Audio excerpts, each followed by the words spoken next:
and greetings and welcome to Civil Alert. This is your host, Sindasha, broadcasting here live on this Thursday night, More Insight edition, November 21st, 2013, live and direct from North America, Tierra Estados Unidos, América del Norte. Thank you so much for tuning in. And like always with Civil Alert, you know we have to bring you some good information because you know it is typical protocol to touch base upon history, hidden history, that nice, good, real truth, heritage, culture, commerce, politics, current events, metaphysics, health, national principles, the whole gamut, because everything is hand in hand and everything is full circle. Tonight, we are going to talk about 12 Years a Slave, a hidden history movie analysis with Brother Amani Bey. 12 Years a Slave was the autobiography that was penned by Solomon Northup. It was actually published in 1855, and as many of you know, a movie was made based upon that autobiography that launched in the theaters all over the nation this month. And there's been a lot of buzz about the film, and in certain cases, many people are disappointed. Some are saying, like, no, they need to stop making these type of movies, just get over it. And this is coming from some of our own people, and it is coming from some Albions, what is now known as Europeans. Some people are like, yes, I am happy that Steve McQueen, the producer, made that film because it's shedding light on the hidden history in a codified form. Every time I think about the word code, I'm thinking about those United States codes. I'm thinking about slave codes, black codes. Everything is always codified. But it's in those codes where you have to go in and use the keys to unlock the locks. So tonight, Brother Amani Bey is going to be here so that we can talk about different scenes within the movie. We're going to look at this movie from a historical context. For all of you all that have been seeking, and if you've been in the life for a while, you know exactly what the movie represented and what the movie reaffirmed. In a sense, it blatantly reaffirms what the illustrious Prophet Noble Drew Ali had brought all of the Asiatic people back in the early 1900s, where he said, "Come, all ye Asiatics, to learn the truth about your heritage and your birthright. Know that you're not Negro, colored, or black." This goes back to also to what Taj always discussed about how the slavery really happened. In the movie, you all will take notice of there's a lot of foreshadowing where it's showing Solomon being enslaved, but then he's going back to the position and what he was or where he was at before the Great Fall. So tonight we're going to highlight what actually occurred, who was who, what was going on in the country during that time period in 1841 in the area that is now styled as Saratoga Springs. What was going on where Solomon was actually being addressed by Mr., Sir, distinguished by Europeans? What is going on with the whole concept of how movies are orchestrated?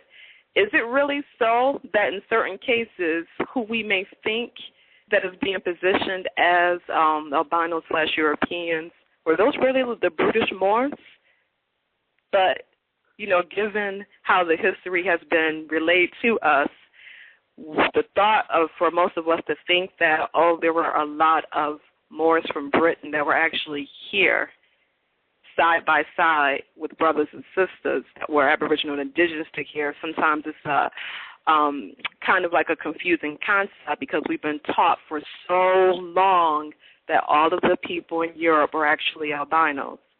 And I bring this up because one thing that I noticed on the Facebook page for the movie, there were quite a bit of Europeans that were upset about the movie. And one thing that I picked up is that I think that certain Europeans may have been upset about the movie because for some of them, they may know the truth in that there were a lot of albino Europeans that were enslaved as well as some of the Moors being enslaved.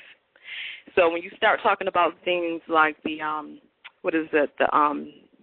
want to say the Shays Rebellion or the Beacon, I may be saying that incorrectly, but if anybody can correct me on that, feel free to press 1, because as you all know, I am an avid student. I'm still learning.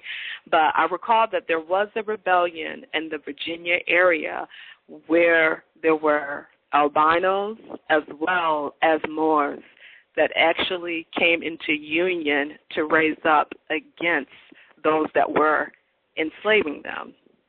So for some of the Europeans, I wonder if they were really upset because they know that the whole truth is not truthfully being told. One thing that I didn't notice about the film is that there were some things that were in the book that actually wasn't represented in the film. Back last year, I mentioned the autobiography of Solomon here on the show, and that was in connection to what Taj was speaking of when he always talks about how that old man river,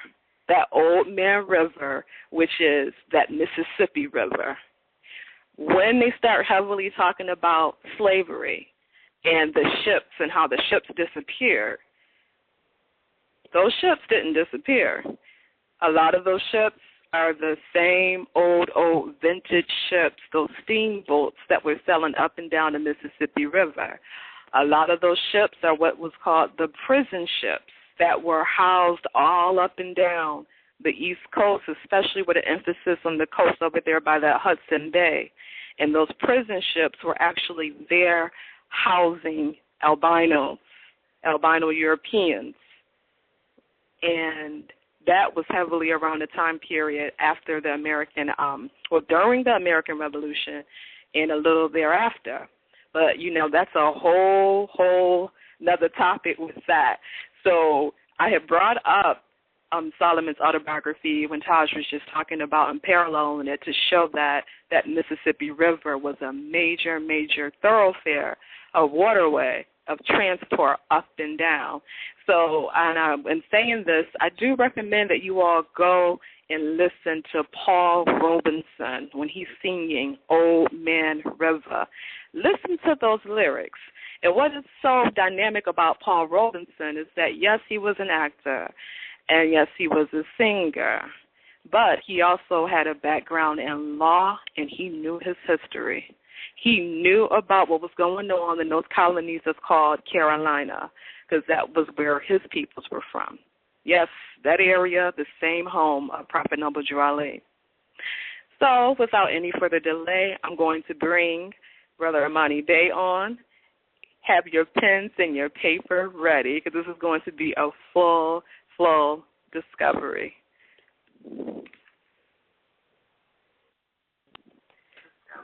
Islam, Amani? Islam, can you hear me? Oh, yes. Welcome back to Civil Alert. How you doing and how you feeling tonight? Oh, I'm okay. I just wanted to let you and the listeners know that I'm here with my 2-year-old daughter. So she caught a cold, and so I may be trying to do multitask here. So my wife will come later, but just to let the family know that she's here, so you may hear coughing. So I just want to let you know that. Okay. Oh, it is all good. It's all good. So she's here to get all of the good vibes with this hidden history vibe. So it's all good. Yes. Yes. And so let's just get right into it. Let's dive right into this. And sorry for the delay here. I know we got a kind of a late start, unfortunately, but better late than never here. Oh, yeah. So, yes, let's kind of get into the topic at hand. And the movie 12 Years a Slave, the title of the movie. And we're going to just take important, powerful statements that were made in the movie and use those statements as launching pads to cover those powerful statements, which are issues during that time, during ancient times, and currently issues that connect with us now. Firstly, we deal with the title of the movie, 12 Years a Slave. Okay? And I think at least the advertisement that I have of that movie, you have the Asiatic male in a running posture, as if he's running, and then the title above that image, 12 Years a Slave. So we can basically take from that title that the word slave is being applied to that Asiatic. So we can basically take that that was the intent of the creators of the ad and obviously of the movie, correct? Right, correct. So we must first, before we even dive into the subject matter of the movie, we must analyze the title. Okay? So we have an image of an Asiatic, and above that image of the Asiatic, we have the word slave. So which means that they're applying that word to that Asiatic. We have to ask this question. Is that an accurate application of the word to that Asiatic? Can we say that Asiatic was indeed a slave? That's the question that we haven't even asked ourselves, maybe in our lifetimes and during our parents' and grandparents' lifetimes, because people throw that word and apply that word to us. And we, without doing any analysis or any confirmation, we just accepted the title. Right. We were slaves. We are the slaves. And it is a global application.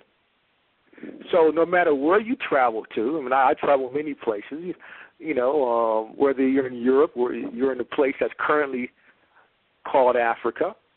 I remember when I went to Africa, the place modernly called Africa now, back in 1995.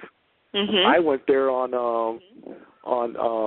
with Dr. Ben. He used to give these tours. I went with Dr. Ben in 1995 to do a research tour. And what was funny was that we arrived, and we stayed in many different places there doing our research, and down in the south, in Aswan. You see all these Asiatics. Right, that's true. So, now, of course, prior to going there, the media images of the people in that area are not that heavily melanated. They look like, Mubarak, the former president, right? Right, exactly. So we get all these images in that part of the world that's what they look like, but when you go there, totally different. Now, I'll never forget this. I was walking, and there was an Asiatic sister there, and one of the so-called Arabs said to me, he said, don't worry about her. She's actually not from here. She's from Jamaica. And so, so they're taking part in the game as well. You see, so where you have this image, and they call them, there's a word that they use in Arabic to put them in a servile position. Basically, it's the equivalent of saying slave in English. Right. And it's the same phenomenon there. And so you hear it's a global phenomenon. But now let's just look at the etymon of